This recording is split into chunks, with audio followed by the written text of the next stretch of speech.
important problem of how to translate this understanding we have of what happens into some precise technical tools. So we said that it is important to read what happens in terms of the dream of the session, meaning the unconscious communication, in order to try to understand what are the emotions at stake. And how we do this? We go after the characters that appear in the analytic narratives, because behind each character somehow there is an emotion, or the character can be seen, and the plot, the narrative, as an allegorical way of expressing and trying to give a form to an emotion that is still waiting to be transformed.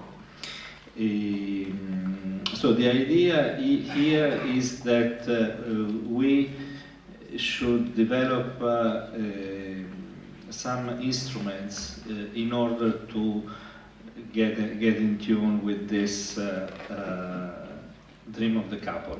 So there is the idea of a spectrum of the oniric, meaning that we can use different ways. The ones that I will illustrate here are, of course, the dream that was already in the first paper, then the concept of the dream of the night, how we treat the dream of the night, then we see the concept of transformation in hallucinosis, transformation in dream, and reverie. And I will give a few examples. But before going to that, at the beginning of the paper, still there are some, again, an introduction to a theoretical introduction that we will read. I gave this paper to in Seattle 3 years ago, 2-3 years ago. There was every 2 years there is a conference on the theory of object relations, and that's why I was invited there. Bion's theory of the analytic field takes the Freudian paradigm of dream. So, excuse me for the repetitions, but on one side they can be useful, and it's not always said in the same way. On the other side, it's because these were different papers meant for different occasions. So, Bion's theory of the analytic field takes the Freudian paradigm of dreaming to its extreme consequences, but reinscribes it in a radical, let's say, intersubjective frame. The meeting of patient and analyst gives rise to a third area, which is created by both, and which is greater than the sum of the initial parts. It's like music. In music, if you isolate a note or a pause, you cannot understand the melody. No? When they are all put together, then something more comes up. The metaphor used to describe this intermediary space, force field, is taken from physics. The unconscious communication between minds generates the turbulence which emerges in this field. This unconscious communication takes place through projective identifications and entails an effective and reciprocal interpersonal pressure to receive the projected elements. The pairing is a small group equipped with one mind whose job it is to transform these emotional storms into thought. The operation in itself involves psychic growth. Nevertheless, this operation concerns not only conscious thought, but also pre-verbal thought. Pre-verbal does not necessarily, however, mean asymbolic.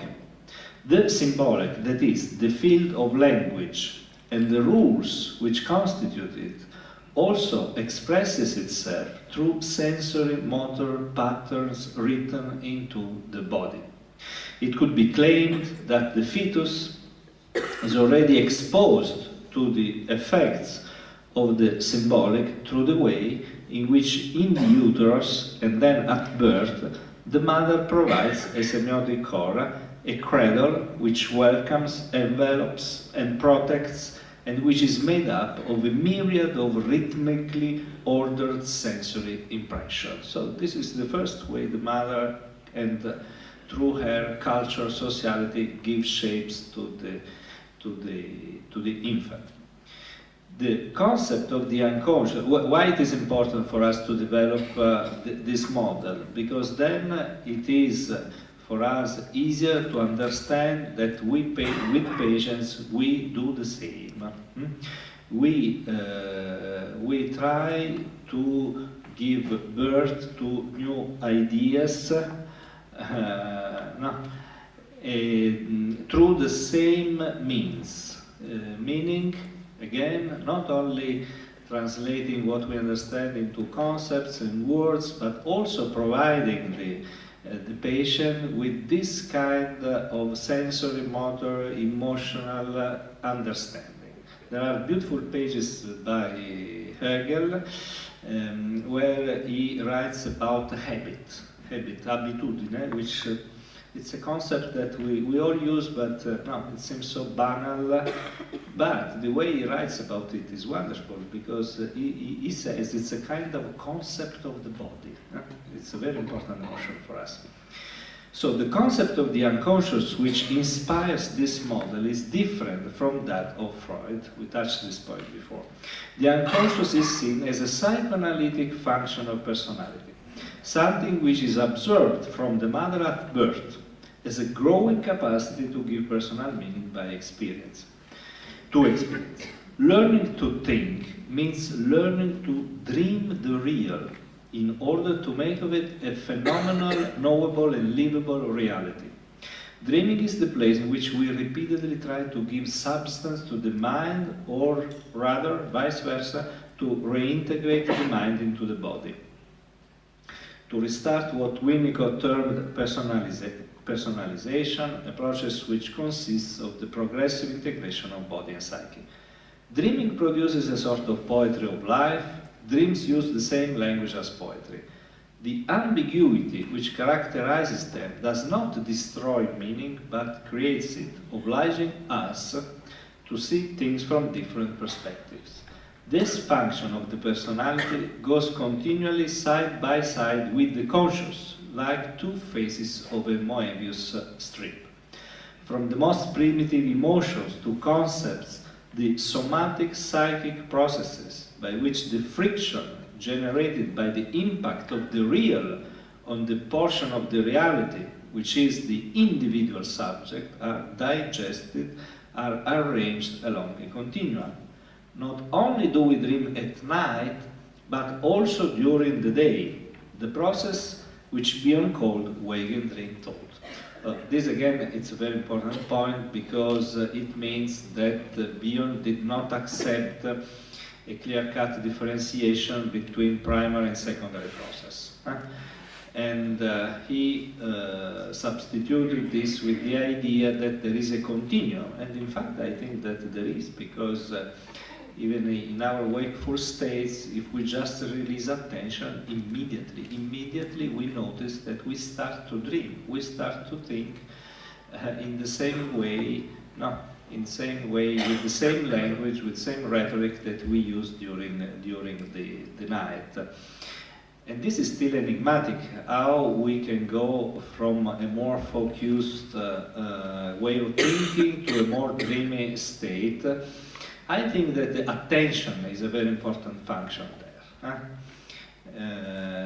There were those Russian psychologists, I think Luria and Vygotsky, who said that, wrote in a book, that attention is our capability to switch toward a more linguistic, abstract way of thinking, or away from it.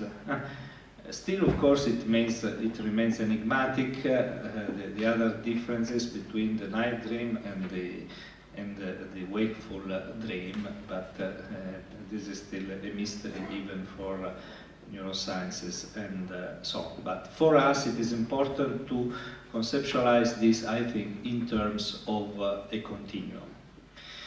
The capacity to dream thus presupposes, but does not overlap with dreaming as a neurophysiological activity. It is not given at birth, or only in a very minor way. One of the most important Winnicott's reference that I always use, to me really expresses this point in a wonderful way, is where he says that the space, I don't know if I quote correctly, but the space of the dream has to be created. There is a wonderful essay, wonderful paper by him, and another one by Masood Khan on the same line.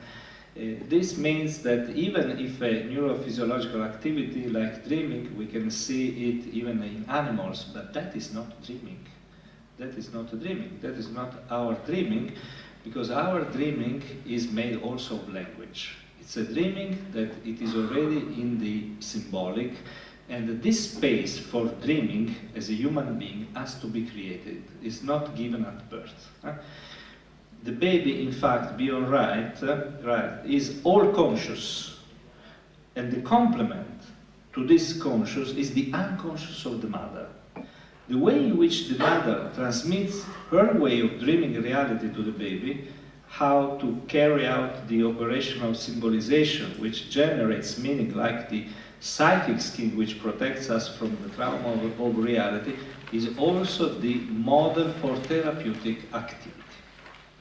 For this we need precise technical tools which enable us to transform these theoretical constructs into a practice of care. The analyst needs to know how to put the processes of symbolization, dreaming of reality, which for some reason have become blocked in the patient, back on track. Dreaming becomes the via regia to the real. The way to draw near to it without being too exposed, the dark glasses which enable us not to be burned by the light of the sun. Dreaming in a session takes on different forms, from those which, so to say, fish more deeply into the depths of the unconscious, to those which remain more superficial. We might list them in order as follows: real night dreaming, somatic reverie, transformation in hallucinosis, oniric flashes, Meltzer, reverie, and transformation in dreaming.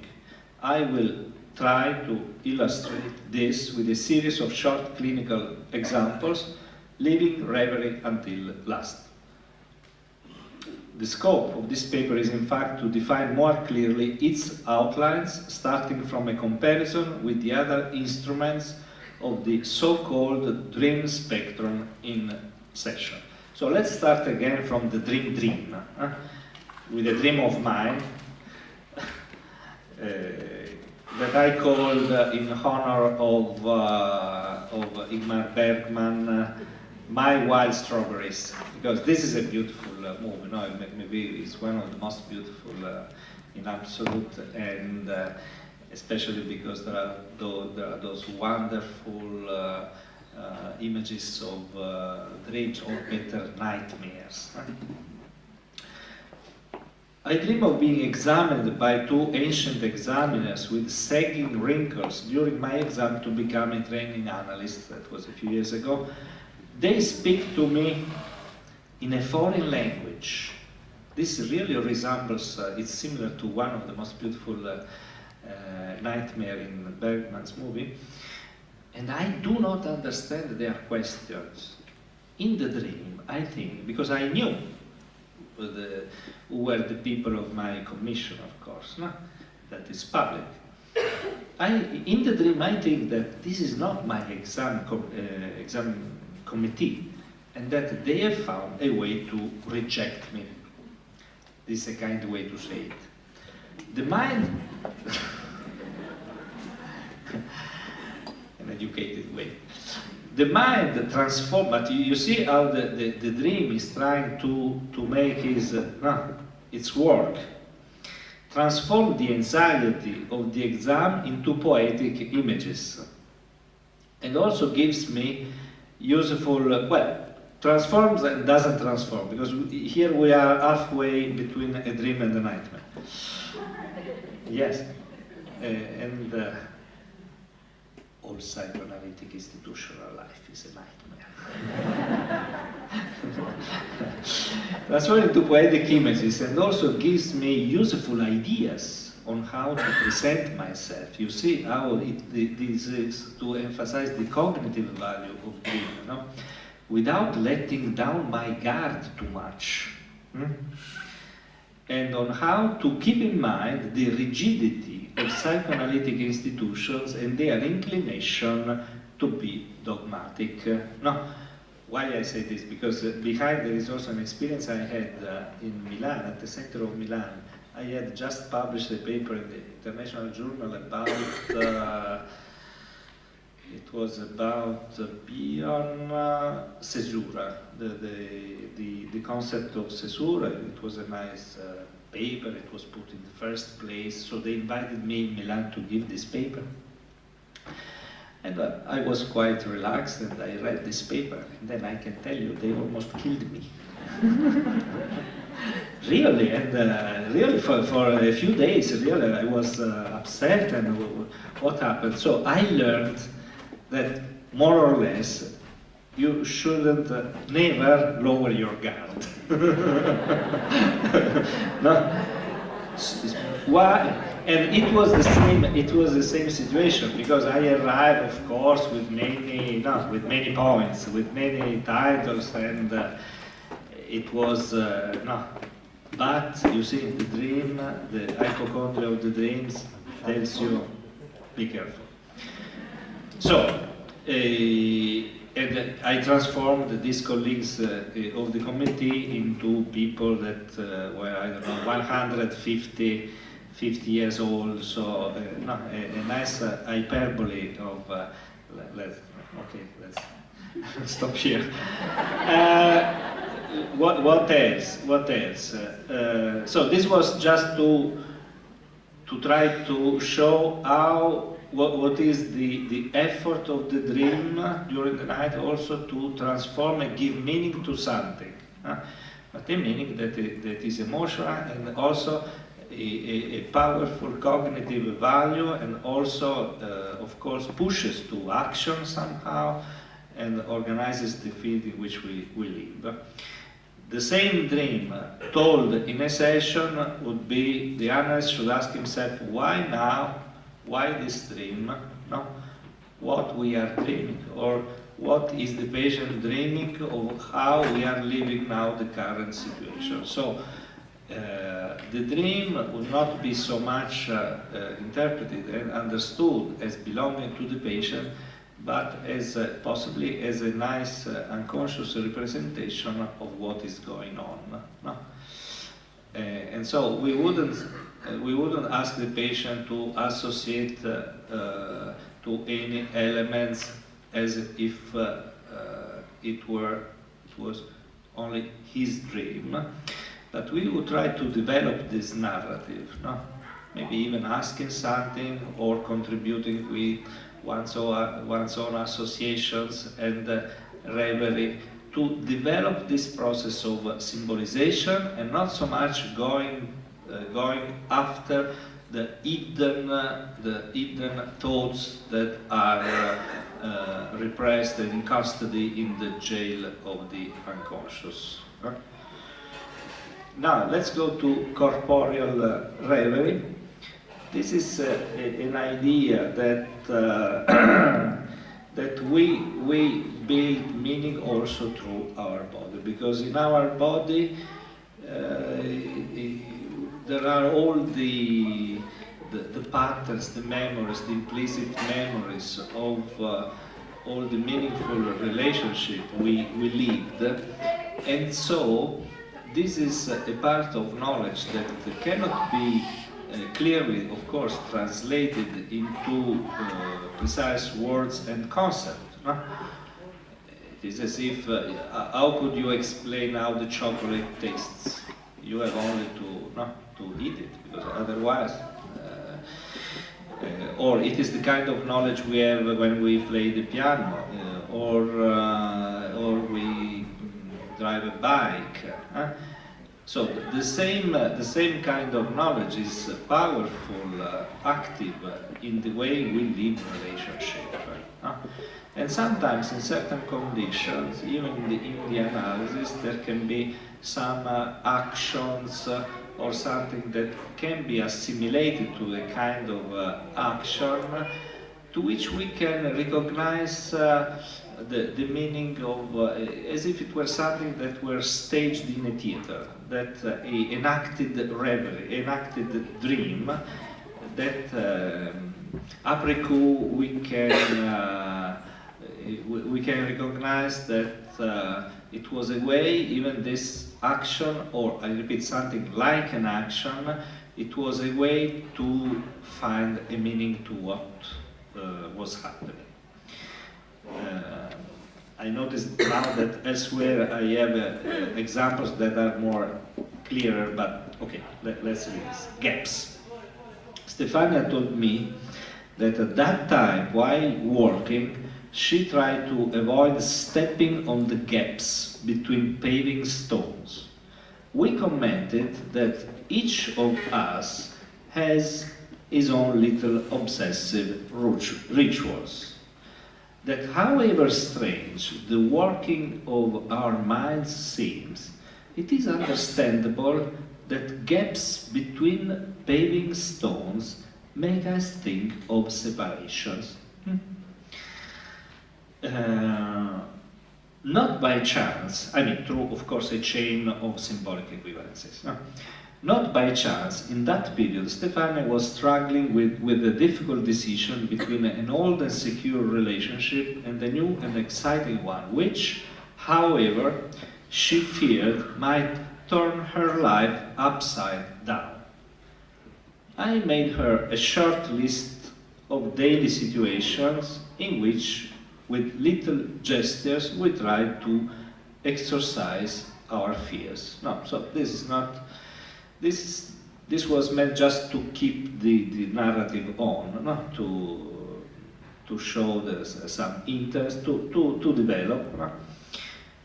But when speaking to her, I surprised myself by using an expression which she had previously been overusing, a sort of verbal tic that I found very annoying. And in Italian is e quant'altro, no? Meaning and what you have. No? So he said ta ta ta ta, e quant'altro, and then e quant'altro. It was, no, in which she had stopped using from the moment she had become aware of it. The moment somehow I had made her aware of it. But after a second, I was sorry to have used that annoying expression myself. But it was as if then après coup, I tried to understand this. It was as if a posteriori and totally unconsciously, I had finally offered her, after a lot of time, an interpretation about the possible meaning of this kind of verbal tic, which for me is more or less equivalent to an action somehow. No? It was as if we had understood together, through my verbal action, that certain repetitive modes that we use when speaking work as handrails or supports when we feel that meaning, ourselves, is wavering. That is, when we feel that our identity is threatened. Discourse is the place in which at every moment fantasies of separation or reunion with the object are brought to life.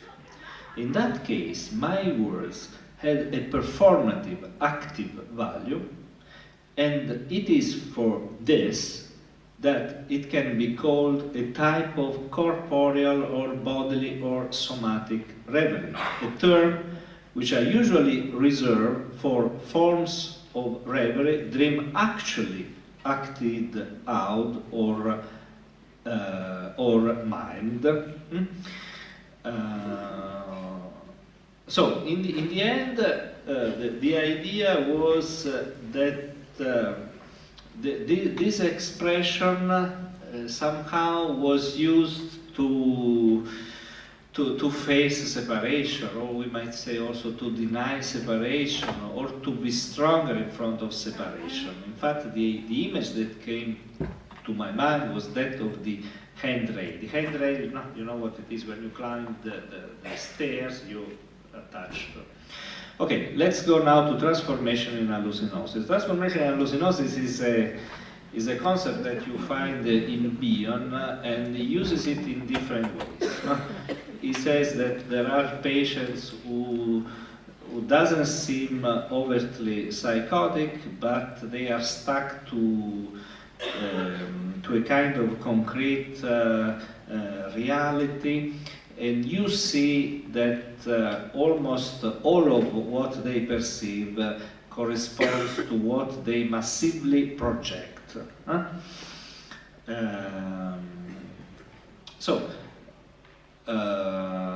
This is how to use it more or less to understand certain kind of psychopathological situation.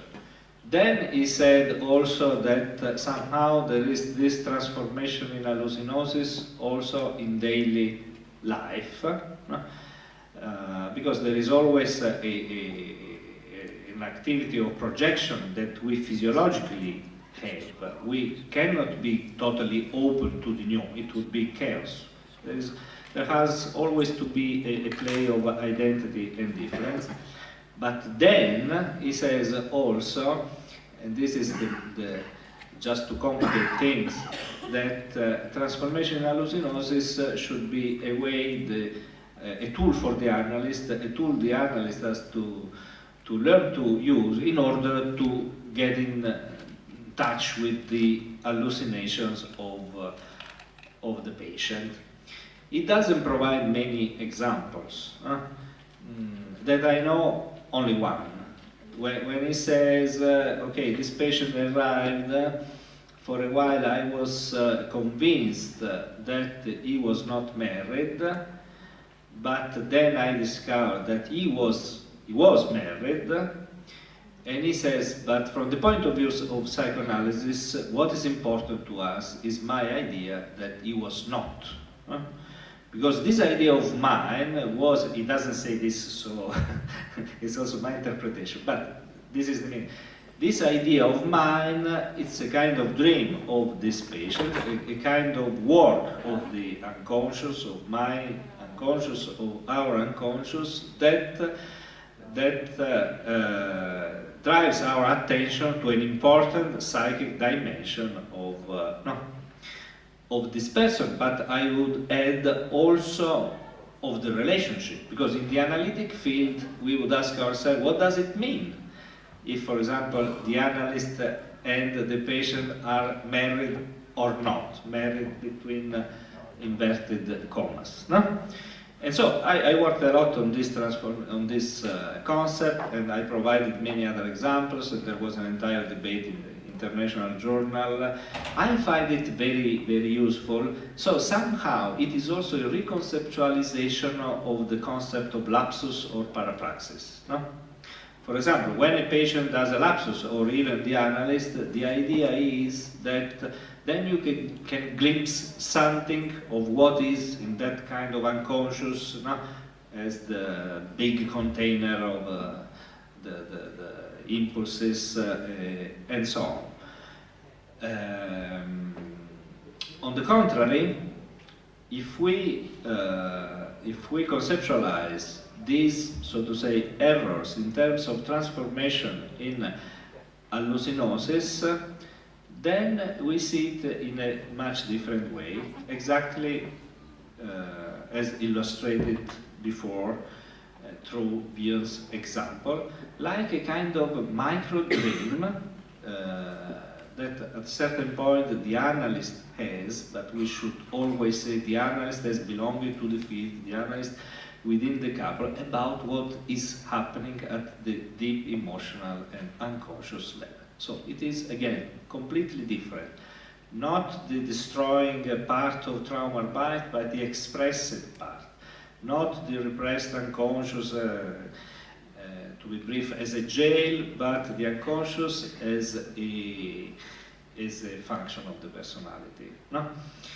So, given this introduction, but I read also what I wrote, and then we have an example. So, transformation in hallucinosis is a concept which Bion developed, but which, in my opinion, only takes on real functionality within the frame of post-Bionian theory of the analytic field. To see what the patient sees, Bion wrote, it is necessary to enter into a state of quasi-stupor, or at least a state something similar to that of one who is on the verge of hallucinating. This guy didn't make things simple for us. Because, without memory, desire, it's already, but then when you read that it is without memory, desire, and understanding, one asks, what am I there for? And then when it says that you have to be in a kind of quasi-stupor and hallucinate, again, okay. For example, in cogitations, Bion wrote that if an analyst has the impression that the patient who is registered as being married is not, it is necessary for him to consider seriously this idea or intuition. There is also a nice example by Winnicott, but that was conscious. When he says, I don't know, maybe he had a man on his couch and he says, I see a teenager there, I see a young, no. It's almost, but you see, what is important to me is to understand that a transformation in hallucinosis, it's really almost literally a dream dreamt while being awake. So it's not the night dream, it's not reverie. Because when you have reverie, more or less, you are always conscious that you are wakeful somehow. No? And for example, we are driving the car and we have to be very attentive, and still it's a classical situation in which we also can have reveries. On the contrary, transformation in hallucinosis for me has the same timing of a dream. For a while you are in a kind of delusional, hallucinatory situation, like in a dream, and then you wake up, meaning what? That you realize the error. So, because dream, we should, I always say, when we define dream, we should say dream and when we wake. Because a dream would not be a dream if we did not awake from the dream, right? So, this is to me, this precious quality. That's why I say that is the deepest somehow of all these instruments. It is the deepest tool to understand, to get in touch with the unconscious understanding of processing of what is going on. Because literally, it's a kind of dream. As we can see, this is a rather surprising formulation, especially considering that Bion had already talked about transformation in hallucinosis as a psychical mechanism analogous to denial and present in certain enigmatic and elusive descriptions of psychosis, in which the patient seemed to live in a totally concrete and thus totally inauthentic world. It is true that afterwards, to make things simpler, he had also talked about TH as a psychosis of daily life. Bion understood that transformation in hallucinosis is that which makes us hallucinate reality, or rather, that which supplies the background of familiarity on which we can perceive, without being too disturbed, elements of change or novelty. Now, it often happens that in daily work we suffer from real disperceptions or thoughts which, when confronted with the facts, reveal themselves to be false. We are in the presence of moments in which we have, so to say, hallucinated or been delusional. However, perhaps these hallucinations intervene, which of course are not true hallucinations. Here, hallucinations is used in a metaphorical way. No?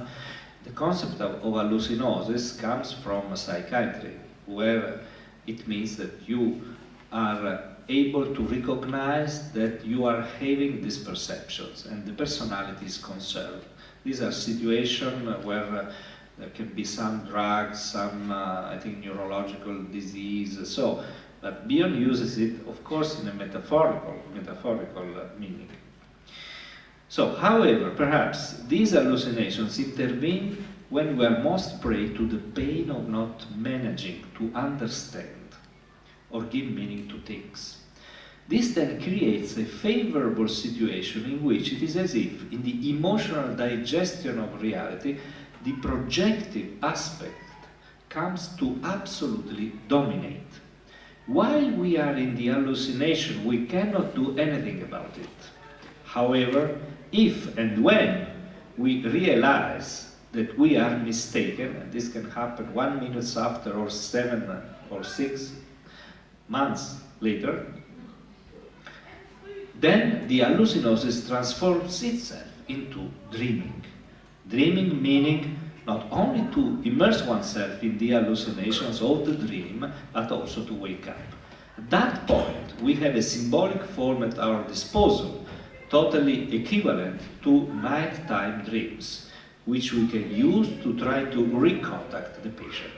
The terror of the loss of meaning, of losing the interiorized object which gives meaning to experience, is overturned in the sublime experience of the epiphany of meaning. In contrast to transformation in dreaming, which, as we will see, so let's keep attention to the differences, because this is what very important to me, is intentional. Transformation in dreaming is intentional. And reverie, in which we are always aware of dreaming with our eyes open. Transformation in hallucinosis, implying literally, so to say, a waking dream, is the technical instrument which makes the unconscious work the most, so to speak. For this, transformation in hallucinosis has the vividness and the force of conviction which a dream has only while we are dreaming it, and immediately after, when we are awake and still entranced by its images. The asymmetry between the position of the patient and that of the analyst lies in the fact that the latter has interiorized a fairly solid containing function, or at least it should be so. This function permits the analyst temporarily to operate in a regressive way, to remain in a situation of persecution and from which meaning is absent, and to have sufficient faith in the possibility that sooner or later a meaning could emerge. Now, let's go to another example that should help us to understand better this concept that I use very, very frequently, and every time I find it really productive. Sometimes very little errors. I remember a case when I was confused about who was speaking. No? There was an A, and I referred this A to the analyst, but on the contrary, it was the letter that indicated the patient. So I listened to what the patient was saying as if the analyst were talking, and there were incredible productive ideas that came out, and so and so and so. I could give you many examples. But let's read The Dead Mother, so our little homage to grief. It was early morning, and I had organized an initial meeting with Laura.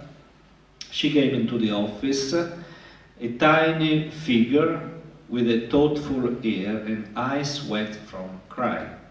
Laura told me that she had been off sick from work for a couple of months, She began to suffer from anxiety, from various somatization, and from black moods. She was taking tranquilizers, but had to stop a course of antidepressants because of the side effects.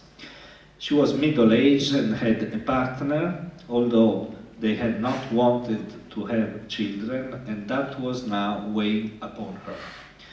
The event which had triggered her malaise was the rapid deterioration of her elderly mother, a woman in her 80s, who in recent months could no longer look after herself and needed a caregiver. Conflicts with her sister over how the mother should be cared for had also been part of the cause of Laura's malaise. At a certain point, perhaps thinking, will I prescribe drugs or not?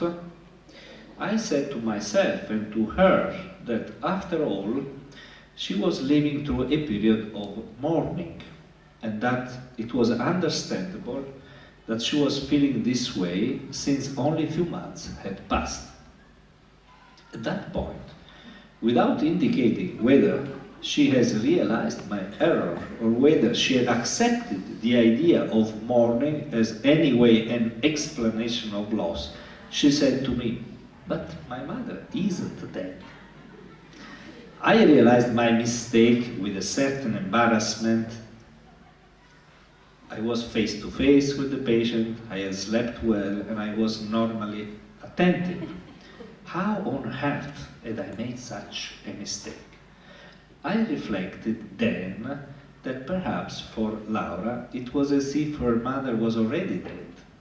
That perhaps the fact that she was reacting with active psychic suffering to something which had not yet happened and which was anyway in the natural order of things, the decline of parents, had so upset her because she had no internal mother to support her, that the same conflict was emphasized with the sister, makes one think that she had really been a substitute mother for Laura.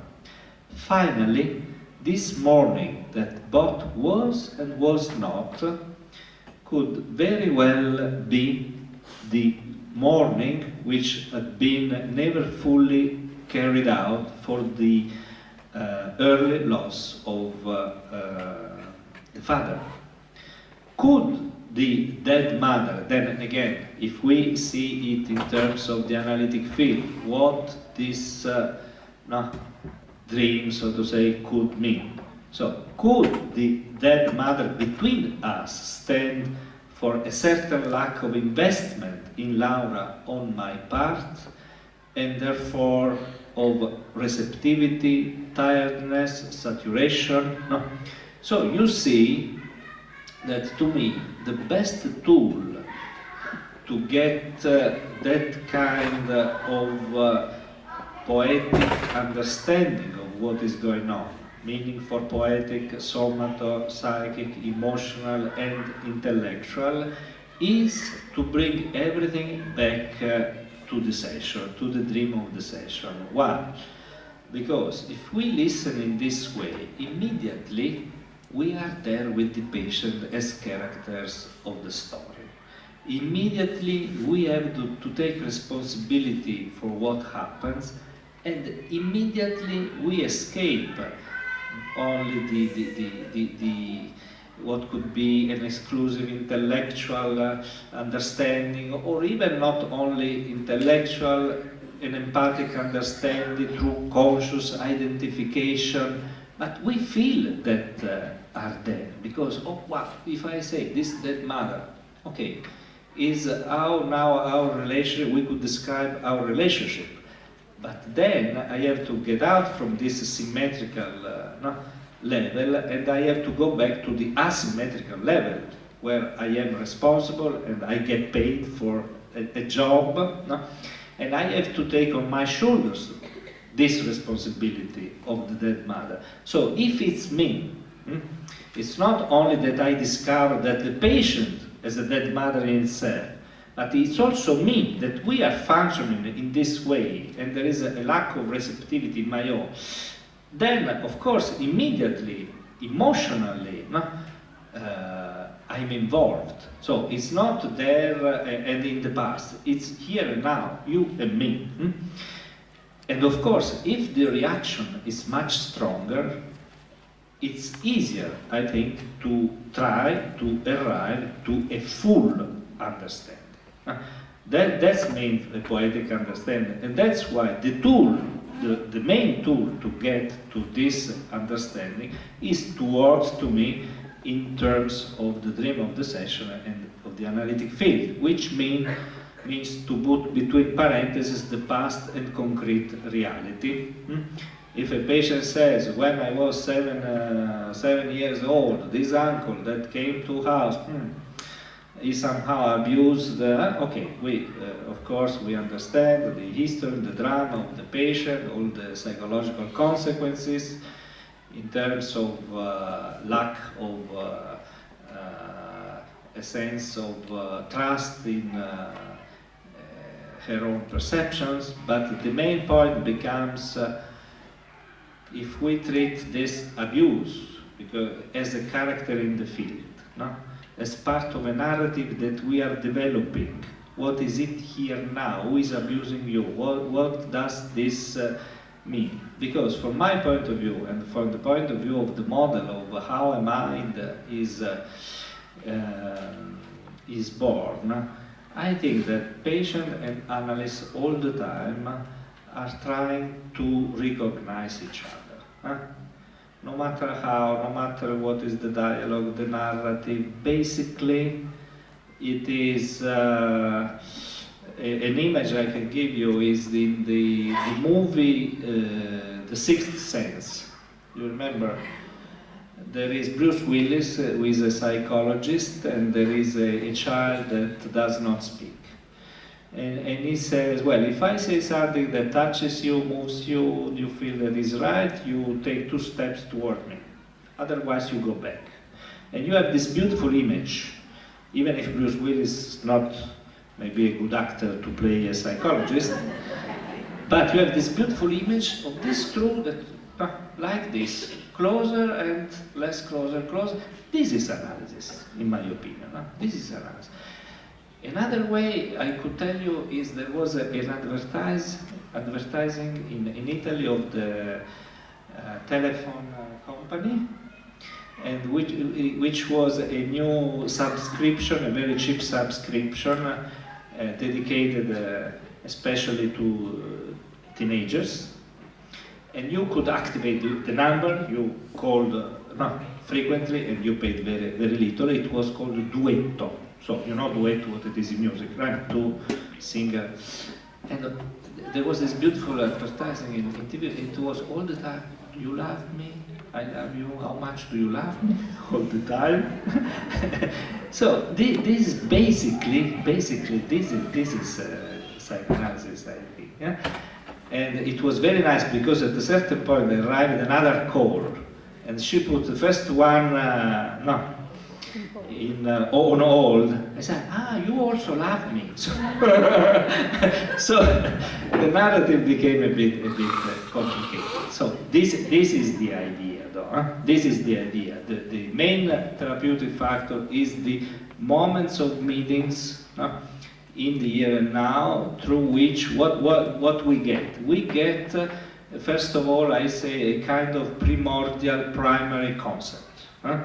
When we attune with the patient or the mother with the child, there is a creation of order out of disorder. So it's not confusion, it's not fusion, because it's a play of identity and difference. It's a way to find a kind of emotional concept, a link. And this is how, step by step, the language is transmitted to the other, or a larger language meaning semiotic, semantic, and meaning. So, That's why this is an important point, because when we get, yes, we all agree that we need a full understanding, not a split, depersonalized understanding. And if we read the Paris seminar by Bionian all the time, he says, okay, you have to be an artist, but what does it mean? How can an analyst be an artist? The only way I think we have to be artists, meaning to take into full account this aesthetic part of communication, is to use our tool, which is the dreaming. Now, I skip the other examples because there is no time. And I go to an example of transformation in dreaming. So, let's remember, we saw the dream during the night, the meaning of the telling of the dream, the same dream of the night in the session, then transformation in hallucinosis. Now we go to Ferro's concept of transformation in dreaming, and you will see the difference. We are indebted to Ferro for having developed this concept, which follows from the radical and rigorous way in which he conceives the setting of analysis as a theater in which everything is a fiction. A fiction, of course, which is turned inside out in order to bring to light and transform psychic reality. There is no communication of reality. See my example before, my extreme example of a traumatic memory, an abuse, or can be something different. There is no communication of reality which cannot be read as a waking dream, even if the recounting of a nighttime dream. That is, as a narrative derivative of waking dream thought. To transform into dreaming, premising any discourse with the phrase, I dreamt that, or rather, I am dreaming that, is an intuitive and simple way to tune into the unconscious oniric stream of the dialogue. Reality, often bidimensionally presented by the patient, immediately reacquires the vividness and rich dimensionality of a dream. To avoid falling, this is also very important, because otherwise this could give the idea that to work in this way is simple, it's kind of mechanical, ongoing translation, not at all.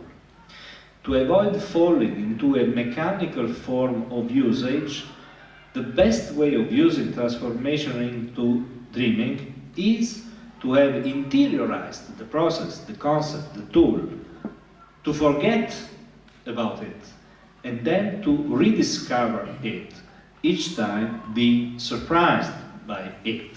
So this is very important. Jim Grotz used to say, I don't know where he wrote, that we don't have to be worried about the Bion's indication of working without memory, desire, and understanding, because then it will be memory, desire, and understanding that will come back to you when the moment arrives. And this is the same difference, for example, for the ones of you who love Proust, between voluntary memory and involuntary memory, for example. So this is the same for transformation in dreaming. We have to learn this concept, we have to deeply interiorize it and use it, but then we have to forget it. And I feel that it is true what it can tell to me only when it's conjugated to kind of surprise, something that comes out. In any case, this is the way in which we can force the oniric into the session. We can bring it in and intentionally use it also in those less inspired moments which precisely because of this can benefit from the process in order to unblock a situation of hopeless aridity. Even if used on purpose, transformation in dreaming always produces an enchanting magic. What I mean here, that sometimes you are so stuck in a situation in which everything seems concrete, boring, that this is a nice tool that can also be used somehow on purpose. I mean, okay, today I will try to listen to whatever the patient says, as if he or she had told me I had a dream. So the best way to use it is, as I said before, but sometimes, as an extreme measure, and you will see that immediately you will recover some, you will be more invested in the patient, your attention will be more alive, and so on. Let's make a very little example. Fear of flying. Anna was about to go on holiday to China for 2 weeks. She was unhappy, China, India, I don't know. She was unhappy, but no, because I don't know what India. you have India, yeah, no, because I tried to, even if it's such a short vignette, in the published version I changed all the real, no, but here I think that we are far enough. Anyway, no, but there is nothing that, nowadays I always ask patients that they are, even if the absolute solution to the problem of publication does not exist, but the best way to me is to write short vignette because it's simple to respect confidentiality, and also I ask the patient more than that. Anyway, it was China. Anna was about to go on holiday to China for 2 weeks. She was unhappy about missing her sessions and was a little scared of taking the airplane. Nevertheless, once she had arrived, she told me that she was sure that she would have fun and that she would no longer miss the sessions. Well, yes, she said, it's true. She was a little anxious about the flight, but, you know, I'm going with the 3 specialists in resuscitation. 3 doctors, no, it's in Italy, it's anesthesia e rianimazione, the medical specialty. The fact is that the circumstances were true, because one was her fiancé, and 2 friends of them. So, she was in fact traveling with her fiancé and 2 other friends, all doctors who specialized in anesthesia and resuscitation. Nevertheless, what Anna told me, if we listen to it as if it were a dream, no? Let's remember, I dreamt that I was leaving for China with 3 specialists in resuscitation. You see how it changes? It changes a lot. Immediately is completely something else. That's a very different story. The 3 specialists becomes a way of telling me about her catastrophic fear of being abandoned. That is to say, living is somewhat like dying. That there were 3 is naturally a figure of discourse, an hyperbole. In analysis, it would be the expression of the fear of trusting the other, together with the belief, with the awareness of needing, but also being able to have available an extremely efficient analytic function of rescue or resuscitation. So you see how powerful it is, this very little and very easy to apply, because I think that one quality of all these tools I'm illustrating is that it's very easy to transmit them, it's very easy to learn them. Maybe not so easy, but it's easy. We can be precise in the definition of them. Now, maybe I'll stop to give room, because otherwise, if I want to read all of it, because it's already 1 hour that I'm speaking, maybe I can read just one vignette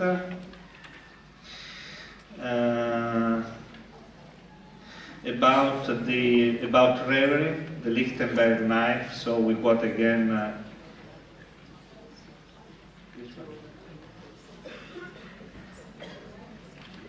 Yes, but then we, as you want, because you are the chair. But I'd like also to give to let some room to people. But anyway, this takes five minutes. So let's give at least an example of what might be considered more of a reverie. It's halfway between reverie and association. What is the difference between reverie and association? In association, I think that there is always the link. If we say, let's associate to the glasses, I don't know, one might say glass, one might say, I don't know, a glass of water, river, and so on. So there is always the connection. It is important that we have these definitions, otherwise reverie, you don't see the link, you don't see the connection. Apparently it's something that has nothing to do with the dialogue, but still it arrives and impresses you and surprises you, and you ask why. And there are associations that go toward a quality of reverie and vice versa. So this, I'd say, is halfway. Having asked me when our sessions began again in autumn, temporarily to reduce our sessions, having asked me when our session began again in autumn, temporarily to reduce our sessions from 3 to 1 a week, Mario told me that in the remaining session he would have trouble coming for a few weeks because he had to take his children to nursery. The thought of Lichtenberg's knife, so you see that I made my homework reading Freud, used by Freud in relation to Jung, immediately came into my head. A knife without a blade and from which the handle is missing. That was a kind of philosophical speculative joke invented by this Lichtenberg. So that Freud quotes somewhere. That is to say, there was nothing left of the analysis. No, because if you take away 3 sessions, and then the only session you say that you will not come, well, that's okay. But the image is impressive. Why the knife? Also maybe why Freud? Yes, let's see. That is to say, of course that's it, because the parasite. That is to say, there was nothing left on the analysis, or rather, the object had vanished. However, après coup, the image of the knife was nevertheless surprising. I asked myself whether what was happening was not serving to bring a certain violence into the analysis. But whose knife was it? We could ask ourselves. Mario felt himself to be threatened, and because of this had understandably taken flight. For my part, I felt attacked and realized that I had recently become rather cold towards him.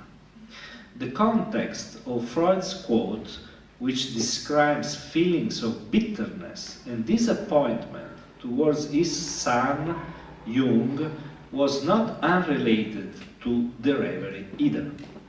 Lichtenberg's knife is a way of evoking nothingness, which nevertheless leaves a trace of its disappearance, ultimately like the game of the wooden cotton reel, which Freud describes, playing with absence, or rather the perpetual alternation of appearance and disappearance from which the capacity to represent is born.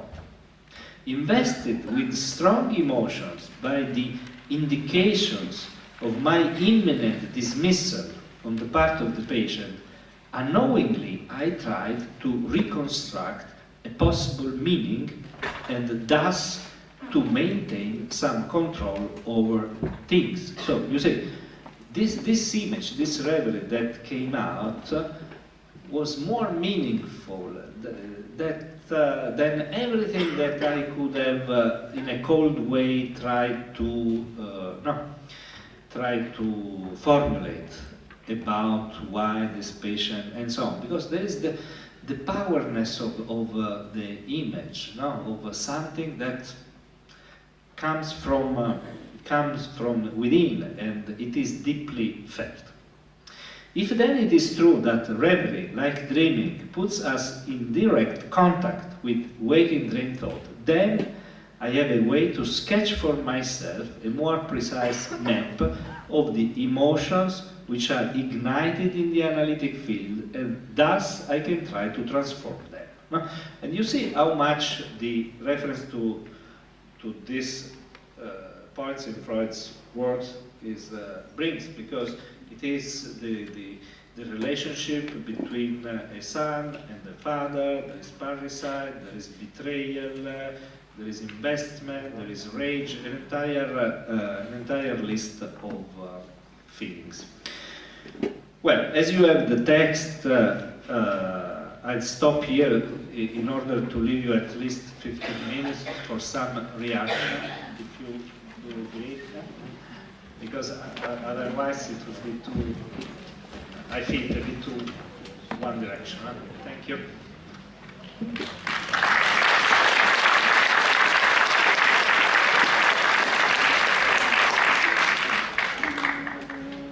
Thank you very much, Giuseppe, for your inspiring ideas and beliefs, for your courage to share with us these special moments. When you talked about slip of the tongue, about the dead mother, I thought about slip of the mind. And now I invite you all, וגם בעברית אני אגיד את זה, אני מזמינה אתכם להגיב איך שמתאים, עם אסוציאציות, עם מחשבות, עם שאלות. הנה אני רואה שיש כבר. רק איפה המיקרופון שימדוד לקהל? כן, פה.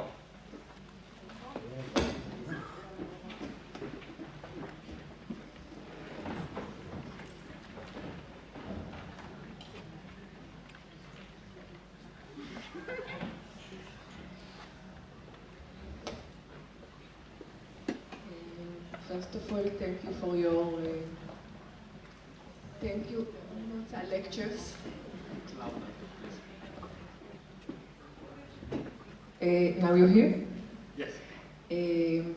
Maybe I'll begin with saying that what makes me very happy that although the lectures are very rich and intellectual, still I react with feeling and not with thoughts. And the other thing is that I remember now that Francesca, Bion's wife, once wrote that he wanted to be a poet. And he said that the poets are saying things in a way that he would have said if he could have.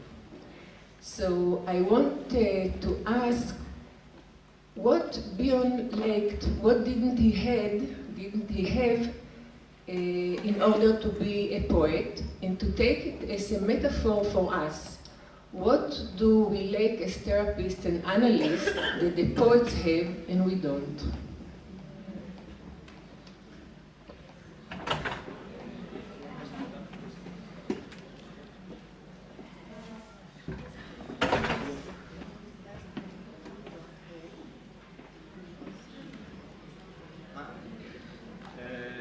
Yes, thank you very much. Yeah, I think that already we touched a bit this point, yes. Because, for example, always in Paris seminar, he speaks of a patient of his that tells him, if I had a piano, I could express, yes, what I feel. And he takes this very seriously, Bion, because then he theorizes, but as an analyst. That's the point. What for us could be this piano or instrument to produce the music, a good music in the relationship. And in fact, also he developed this concept of the language of affectivity, not a kind of language that has to reach the patient, has to touch the patient. And but it is important, again, not to use the metaphor of the artist in a vague way, no, but to be very precise. No? What does it mean for us to try to be the artist of the relationship? And to me, it means to try to understand more and more the level of communication that, even if, as I said, concepts are always there, already there, because we are subjects. We have, and we can only be subjects if we have in us concepts, and we can say I. But to understand all the part of non-verbal, emotional, bodily communication, rhythm and sound, but in theoretical terms. In theoretical terms.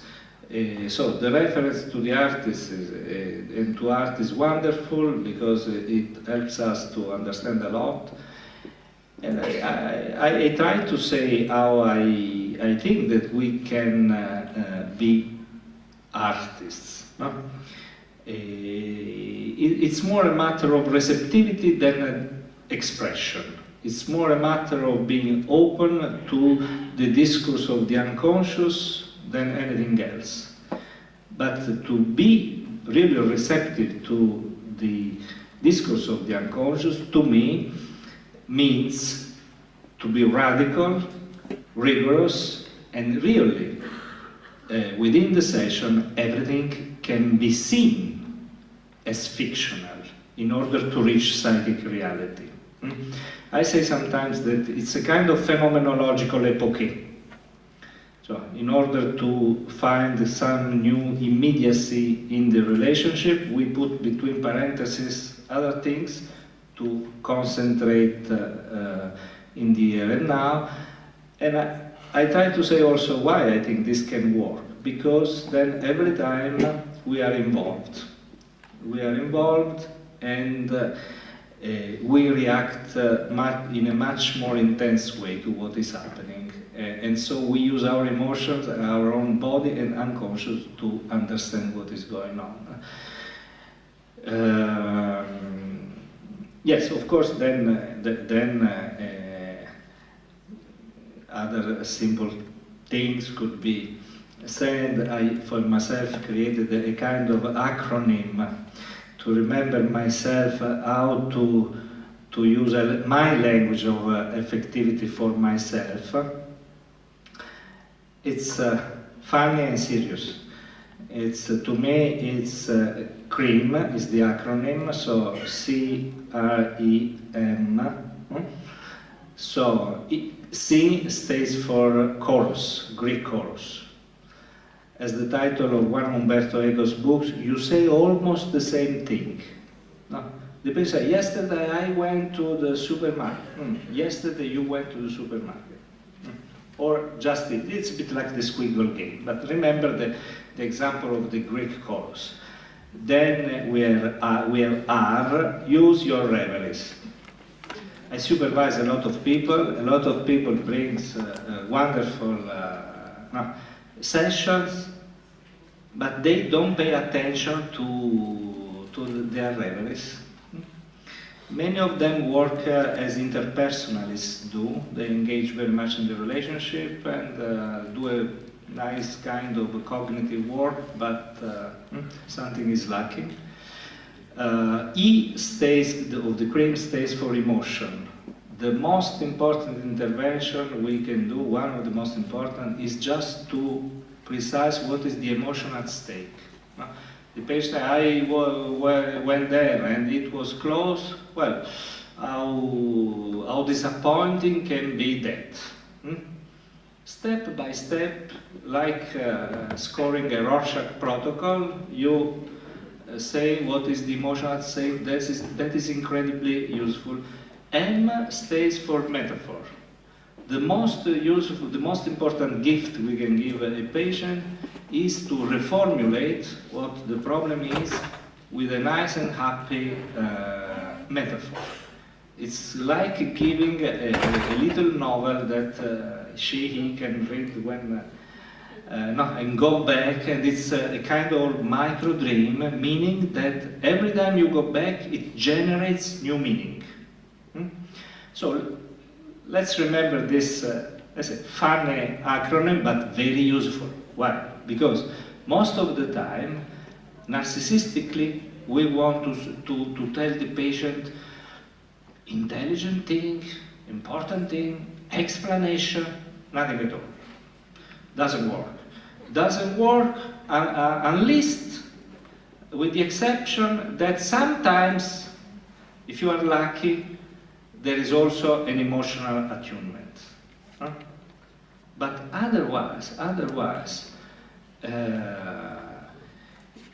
what I think that what really is helpful to patient is really to be very simple, to perform this kind of mirroring, which is not easy, because the presupposition is that you are able to exercise this very sophisticated capacity for listening, this full receptivity that Bion and post-Bionians try to explore, and that find incredible resistances.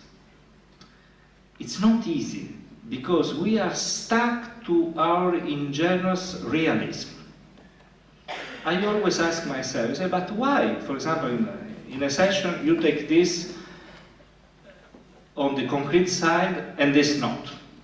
This is not rigorous. This is arbitrary. If within the session, yeah, because there is always, the unconscious is always at work, and that is the level at which we have to work.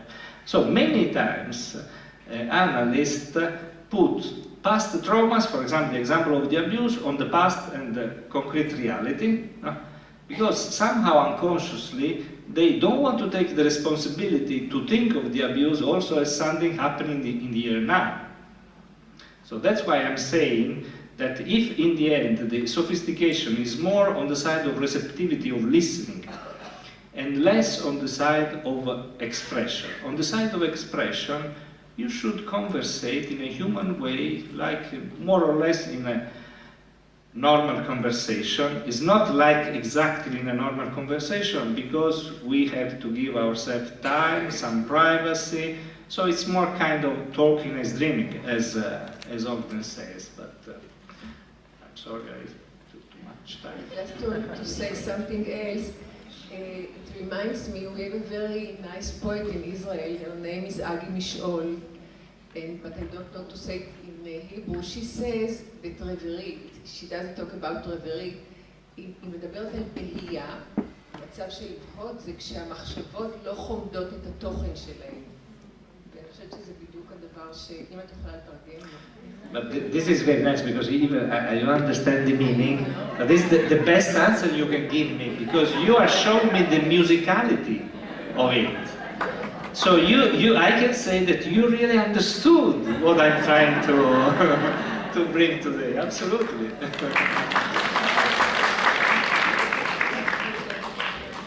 אני אדבר בעברית ואת תתרגמי אותי, כי ככה יותר קל לי. יש לי שתי הערות שאני מניח מתחברות בסופו של דבר.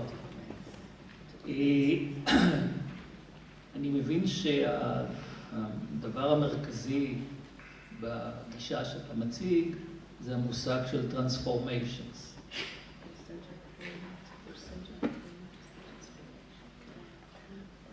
לא יודע אם זה מקרי או לא, אבל אתה לא מתייחס להבדל שביון מתייחס, שבין טרנספורמיישן in O וטרנספורמיישן in K. אני מניח שיש די סיבה. I wonder אם אתה יכול, if you can explain more. No, this is precisely the point. I mean, I'm very much into this discourse about transformation, because next year, maybe some of you will be at the big French Congress of the SPP. Next year it will be May, always May in Genova, in Italy, and I'll be one of the two main speakers, and the theme is transformation au pluriel. So transformation, plural transformation, and I will bring my research. And so I'm very much trying to understand Bion's concept of O, why he introduced it, and I think it's a long story, but briefly said, I think that, first of all, the concept of awe reflects the change of epistemological paradigm, to be brief and even simplifying things, from the positivistic to the, so to say, postmodern paradigm. So an idea of ultimate truth, metaphysical idea, the idea that you, to a concept that truth is has to be conceived pragmatically and intersubjective. What as human beings we call truth is a product of consensuality. And consensuality doesn't mean that we sit around the table and agree on something. This consensuality is reached through many channels. Intellectual, not intellectual, any kind of factors, and so on. So, if Bion introduces the concept of awe, he gives many definitions. The main definition is thing in itself. Ding an sich, if I'm not mistaken. So, it's Kant. So, it is a way to say this we cannot know all. So we can never reach an ultimate truth. We know the transformations of all. So there is the idea that nobody knows how something is. Nobody has the last true interpretation. And so he introduces this idea that if the patients transform and the analysts transform, then, in order not to be a kind of folie à deux, you understand this? There has to be some invariance, something that guarantees that they arrive to a certain kind of truth. So, in my opinion, and then there is an entire discourse, and this is linked to the concept of unison between mother and child and analyst and patient. But this is not enough, because they could reach their unison and still be in a situation of folie à deux. So, this unison within the couple has to resonate also with a larger sociality in order as to achieve the level of a larger consensuality. Otherwise, it wouldn't work. So, that's why somehow Bion renounces the idea of arriving to the letter of the unconscious, to the ultimate truth, no? And that's why he's more interested in transformations. I say that it is his own way to perform a kind of Kantian revolution. You know that they say it's a Copernican revolution. What kind did, meaning that we cannot get. What does the Kantian revolution consist? That Kant stopped somehow to invest the thing, what we see, and brought back the investigation to our mind. This is the Kantian Copernican revolution. Before Kant, everybody, this is simplification, but everybody, there was an idea of truth more like, they say, adequatio rei et intellectus. No? We know things as they are, and all the investigation is on things. But Kant stops at a certain point, because even if he says that we have a priori forms and concepts, he cannot explain how do we arrive. And there you find Hegel's critique to Kant. And that's why Hegel somehow continued the Kant's revolution, but also pushed it further, because he wrote the phenomenology of the Geist. So he continued to investigate our mind, how our mind knows the thing.